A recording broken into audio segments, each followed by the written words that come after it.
Boyle's law, सही है। तो बॉयल्स लॉ के लिए सबसे पहले ज़रूरी क्या है, हमें स्टेटमेंट लिखनी है। वो कोई भी क्वेश्चन है हमें स्टेटमेंट ज़रूरी लिखनी है, तो स्टेटमेंट के मार्क्स होते हैं, सही है।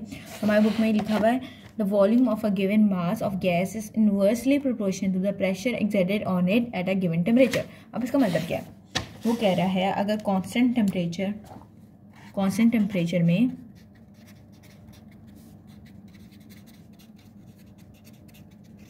वॉल्यूम है इनवर्सली प्रोपोर्शन किसके, प्रेशर के, सही है। हमने ये बोल दिया। अच्छा, अगर हम कांस्टेंट प्रेशर की जगह ये क्या कहते हैं, कांस्टेंट टेम्परेचर है ना, तो कांस्टेंट टेम्परेचर की जगह हम अगर के इंट्रोड्यूस करवा दें, कोई फ़र्क पड़ता है? बिल्कुल भी नहीं पड़ता। और फिर ये हो जाएगा PV इजिकल टू के हो जाएगा, सही है। और अगर हमारे पास ये, तो अगर हम कहें कि हमारे पास इनिशियल प्रेशर है, इनिशियल प्रेशर और इनिशियल वॉल्यूम है, तो हम उसको कहेंगे P1 V1 इजिकल टू के।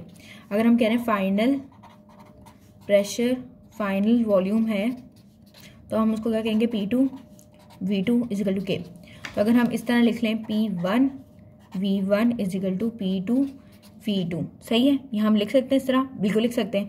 अब देखो तुम्हारे पास अगर प्रेशर P1 नहीं गिवन है, तुम उस तरह बाकी तीन चीज़ें गिवन है, तुम आराम से निकाल सकते हो। अगर तुम्हारे पास V2 नहीं गिवन है, बाकी सारी चीज़ें गिवन है, तुम आराम से निकाल सकते हो। कोई एक चीज़ नहीं गिवन होगी और तीन चीज़ें गिवन होंगी, तो उस हिसाब से तुम निकाल सकते हो, सही है। तो ये होगी, ये हमारा न्यूमेरिकल्स में ये वाली चीज़ न्यूमेरिकल्स में यूज़ होगी, तो ये है इंपॉर्टेंट, सही है। हम आगे डिस्कस कर लेते हैं। ये जो भी हमने स्टेटमेंट डिस्कस किया था पहले कि the volume of a given mass of a gas is inversely proportional to the pressure exerted on it at a given temperature. अब हम ये जो स्टेटमेंट है, इस स्टेटमेंट के मुताबिक वो कह रहे हैं अगर कांस्टेंट टेम्परेचर में अगर प्रेशर डबल किया जाए तो वॉल्यूम ऑफकोर्स उसका हाफ हो जाएगा। और अगर इस तरीके से वो बोल रहा है, तो हमने एक कंडीशन ली कि हमने बोला कि भाई 3 मूविंग पिस्टन इंट्रोड्यूस कर लो, उसमें इक्वल वॉल्यूम कर लो, उसमें फिर प्रेशर अप्लाई करो और फिर देखो कि क्या होता है। ऐसे हमने बोला अच्छा हम ऐसे कर लेते हैं। हमने ले लिया ये मूविंग पिस्टन है, मतलब ये मूव कर रहा है, इसमें एक हमने वेट अप्लाई कर दिया, इसमें हमने 2 वेट अप्लाई कर दिया और इसमें हमने 1 2 3 4 अप्लाई।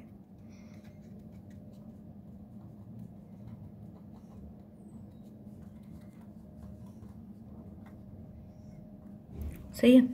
हमने बोला जैसे ही हम प्रेशर इंक्रीज करते हैं तो वॉल्यूम क्या हो जाता है, डिक्रीज हो जाता है, ऐसे ही है।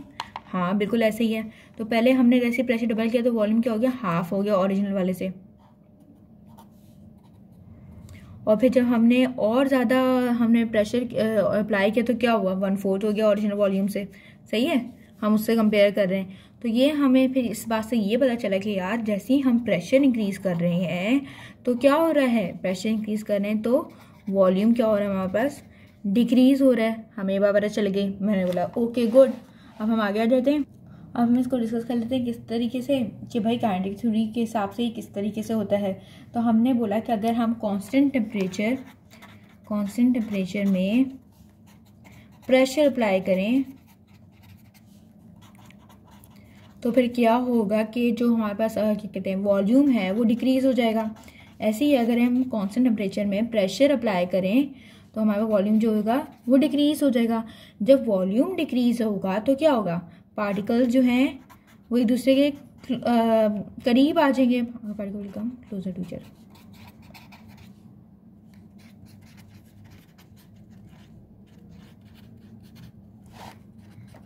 एक दूसरे के करीब आ जाएंगे। जब वो एक दूसरे के करीब आ जाएंगे तो जो कोलिजन है कंटेनर के साथ और उनके दरमियान वो क्या हो जाएगी, हाई हो जाएगी। सही, ये हमने पूरी बात कर दी। अब हम इसके हिसाब से मैं बताती हूँ डायग्राम के हिसाब से। देखो जैसे हमने कांस्टेंट टेम्परेचर में प्रेशर अप्लाई किया, सही है, तो क्या हुआ, पहले प्रेशर अप्लाई, पहले देखो इतना था, जैसे तुमने प्रेशर अप्लाई किया क्या हुआ, वॉल्यूम डिक्रीज हो गया। पहले इतना था, तुमने प्रेशर अप्लाई किया, वॉल्यूम क्या हुआ, डिक्रीज हो गया। हाँ हो गया। तो जब वॉल्यूम डिक्रीज हो गया तो क्या हुआ, पार्टिकल पहले दूर दूर थे वो एक दूसरे के करीब आ गए। हाँ आ गए। तो जब पहले यहाँ पर कोलिजन कम थी, यहाँ पर कोलिजन ऑफ कोर्स ज़्यादा होगी ना, एक दूसरे से वॉल से भी टकराएंगे, आपस में भी टकराएंगे, तो बात होगी इधर लेयर हो गए। सही है। अब हम इसको देख लेते हैं, graphical representation of Boyle's law. सही है। हमने बोला जब वॉल्यूम जो है वो प्लॉट, अगर हम वॉल्यूम को प्लॉट करें किसके अगेंस्ट टोटल प्रेशर, तो फिर क्या होगा, पैराबोलिक कर्व आएगा, सही है।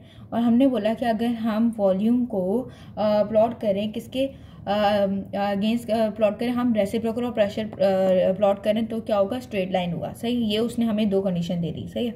तुमने क्या किया, मैं इसको अब मैं करके बता दूँगी, बुक में दिया हुआ है, सही है, पेज नंबर 36 है, सही है। अब मैं करके बता दूँ किस तरीके से। देखो ये हमारा एक्स एक्सिस है, ये हमारा वाई एक्सिस है।